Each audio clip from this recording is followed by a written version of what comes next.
ജനങ്ങളുടെ ചോരയോ ശരീരത്തിലോ അഭിമാനത്തിലോ കൈയിട്ട് വാരരുത്. ജനങ്ങളെ ആരെയും നമ്മൾ വിചാരണ ചെയ്യരുത്. ഒരാളെക്കുറിച്ചും മോശമായ അഭിപ്രായം പറയരുത്. ഇതൊക്കെ ശരീഅത്തുൽ ഇസ്ലാം പറയണത്. യൂട്യൂബ് നടത്തുന്നവർക്ക് പിന്നെ അതൊന്നും ബാധകമല്ലല്ലോ. സോഷ്യൽ മീഡിയയിൽ വീഡിയോ ഉണ്ടാക്കി വിടുന്നവരിപ്പോൾ എന്ത് കാര്യം? 4 സമസ്ക്രൈബ് ചെയ്ത് കഴിഞ്ഞാൽ അല്ലെങ്കിൽ കുറച്ച് വ്യൂവേഴ്സിന് കിട്ടിക്കഴിഞ്ഞാൽ അവന് രക്ഷപ്പെട്ടു എന്ന് അവന് വിചാരിക്കണത്. അത് ഇവിടെ രക്ഷപ്പെടൂല. ഒരു ഖഡ്ഗമണി അത്ര നിങ്ങൾ അനീതി ചെയ്തിട്ടുണ്ടോ, നുണ പറഞ്ഞിട്ടുണ്ടോ, അതിന് അല്ലാഹുവിൻ്റെ മുമ്പിൽ വിചാരണയ്ക്ക് വിധേയമാക്കേണ്ടി വരും. പരിശുദ്ധമായ അറഫ മൈതാനത്തിലെ ഹബീബിൻ്റെ അന്ത്യപ്രഭാഷണം നടക്കുകയാണ്. ഹബീബിൻ്റെ വിടവാങ്ങൽ പ്രസംഗം നടക്കുകയാണ്. ഇന്ന ദിമാഅക്കും വ അംവാലക്കും വ അഅറാദക്കും ഹറാമുൻ അലൈക്കും. ജനങ്ങളെ, 1,23,000 സ്വഹാബികൾ എന്നിവിടെ ഉണ്ടെന്നാണ്, അല്ല 24,000, രണ്ട് അഭിപ്രായങ്ങളാണ്. 1,23,000 സ്വഹാബികളെ നോക്കിയിട്ടാണ് പുണ്യനബി പറയുന്നത്, ജനങ്ങളെ, നിങ്ങളുടെ അഭിമാനം പവിത്രമുള്ളതാണ്. നിങ്ങളുടെ സമ്പത്ത് അന്യായമായിട്ടെടുക്കൽ നിങ്ങൾക്ക് ഹറാമാണ്.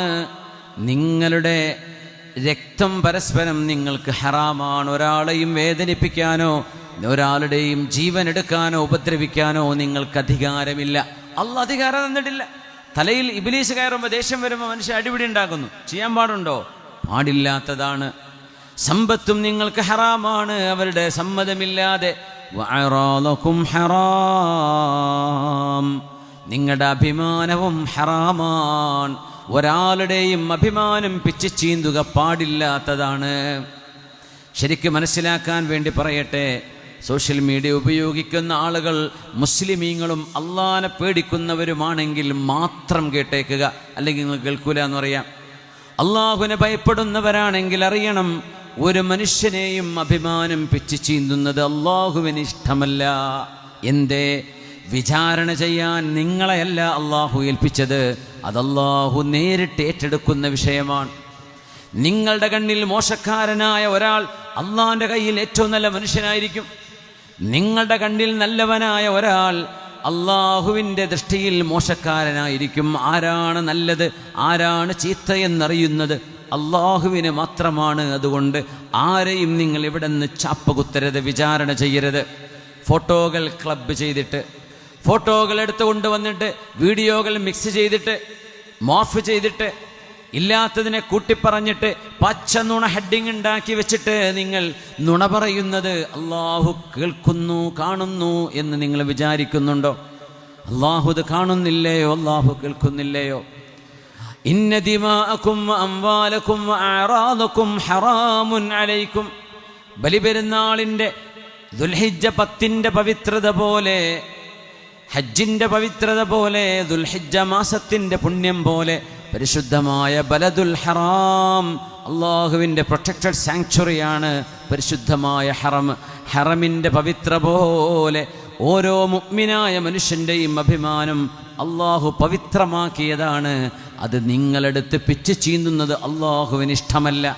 സാധാരണക്കാരൻ്റെതോ ആലിമിൻ്റെയോ തങ്ങളുടേതോ സയ്യിദിൻ്റേതോ ആരുടേതോ ആവട്ടെ, നിങ്ങൾ ചെയ്യുന്നത് നല്ല പണിയാണെന്ന് നിങ്ങൾക്ക് തോന്നുകയോ നിങ്ങളത് വാദിക്കുകയോ ചെയ്യുന്നുണ്ടെങ്കിൽ പോലും, നിങ്ങൾക്ക് തോന്നുന്നത് നല്ല കാര്യം അല്ലാതെ നല്ല കാര്യമല്ല.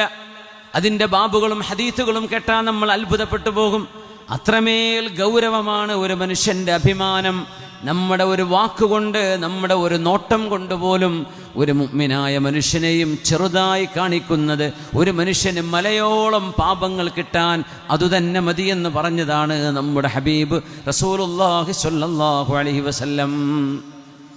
അല്ലാഹുവേ, കാന ഖുലുഖു റസൂലില്ലാഹി സ്വല്ലല്ലാഹു അലൈഹി വസല്ലം അൽ ഖുർആൻ. അതുകൊണ്ട് ഈ ഖുർആനിൻ്റെ സ്വഭാവ ഗുണങ്ങൾ, കിബറില്ലാത്ത, അസൂയയില്ലാത്ത, അനീതി ചെയ്യാത്ത, പരസ്പരം അഭിമാനം പിച്ച് ചീന്താത്ത ഒരു സമൂഹമാണ് നബി തങ്ങൾ വിഭാവനം ചെയ്യുന്നത് സ്വല്ലല്ലാഹു അലൈഹി വസല്ലം. അങ്ങനെയായിരിക്കണം നമ്മുടെ മഹല്ലുകൾ, അങ്ങനെയാണ് നമ്മുടെ കുടുംബങ്ങൾ ഉണ്ടാവേണ്ടത്, അങ്ങനെയാണ് നമ്മുടെ നാടാവേണ്ടത്. നമ്മുടെ സോഷ്യൽ മീഡിയകളുടെ പ്ലാറ്റ്ഫോമുകൾ അങ്ങനെയാണ് ഉണ്ടാകേണ്ടത്. എത്ര മനോഹരമായിരിക്കും! നന്മയും പോസിറ്റിവിറ്റിയും മനുഷ്യന് വിതരണം ചെയ്യുന്ന, മനുഷ്യനെ പഠിപ്പിക്കുന്ന, നന്മകൾ ചൊരിഞ്ഞു കൊടുക്കുന്ന വലിയൊരു അനുഗ്രഹമല്ലയോ സോഷ്യൽ മീഡിയ? അത് എത്ര മനോഹരമായി ഹാൻഡിൽ ചെയ്യാൻ പറ്റും. അതിലൊക്കെ വിസർജ്യങ്ങൾ കൊണ്ടുപോയിടുന്നവർ, അതിലൊക്കെ മാലിന്യങ്ങൾ കൊണ്ടുപോയിടുന്നവർ, അതൊക്കെ മനുഷ്യനെ അപമാനിക്കാൻ മാത്രമുള്ള മീഡിയകളായി ബ്ലാക്ക് മെയിൽ ചെയ്യാനുള്ളവയായി മാറ്റുമ്പോൾ നമ്മൾ ആലോചിക്കുന്നുണ്ടോ അള്ളാഹുവിൻ്റെ നിയമത്തിനെതിരാണ് നമ്മൾ ആ ചെയ്തുകൊണ്ടിരിക്കുന്നത്? ഖുൽ ഹൽ നുനബ്ബിഉകും ബിൽ അഖ്സരീന അഅമാലാ, ആരാണ് ഏറ്റവും നഷ്ടപ്പെട്ടു പോകുന്ന, ഒരു ലാഭവുമില്ലാത്ത പണി ചെയ്യുന്നത് എന്ന് പറഞ്ഞു തരട്ടെയോ? വിശുദ്ധ ഖുർആൻ ചോദിക്കുക, സൂറത്തുൽ കഹഫ്, ഖുൽ ഹൽ നുനബ്ബിഉകും ബിൽ അഖ്സരീന അഅമാലാ അല്ലദീന ضل സഅയുഹും ഫിൽ ഹയാത്തിദ് ദുനിയാ വഹും യഹ്സബൂന അന്നഹും യുഹ്സിനൂന സുൻആ.